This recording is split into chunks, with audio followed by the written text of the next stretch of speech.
As rugby grows and evolves, we've seen the workload of players increasing more and more.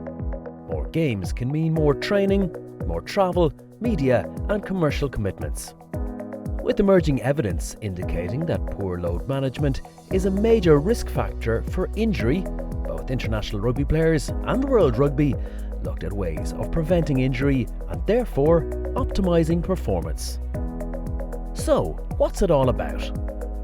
Well, load management, as it's known, is not simply about playing fewer matches or training less frequently, but more about reducing the risk of injury through planning and smart management.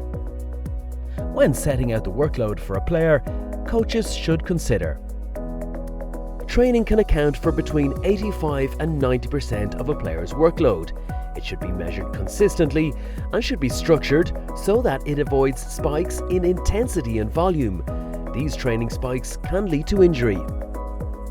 The personal side or life load, which can include players who are studying, have young children, or have mental or social stressors outside of rugby.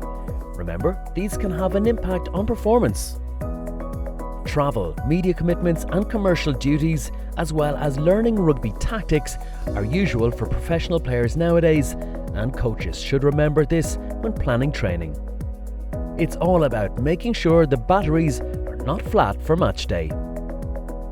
Coaches need to look out for high-risk athletes that require an extra focus.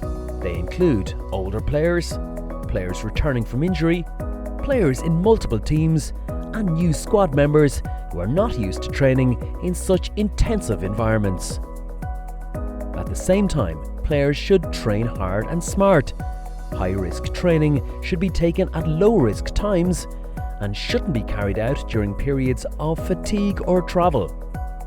But players also need to train hard so that they're ready for the intensity that match day can bring. As well as GPS systems and graphs, load is often measured in RPE, rate of perceived exertion, where players mark out of 10 how intense a session was. Here you can see how a weekly training load builds gradually, thereby avoiding spikes. We can't predict injury, but we can manage the risk. Remember the 3 Ps: plan, prepare, and ultimately perform.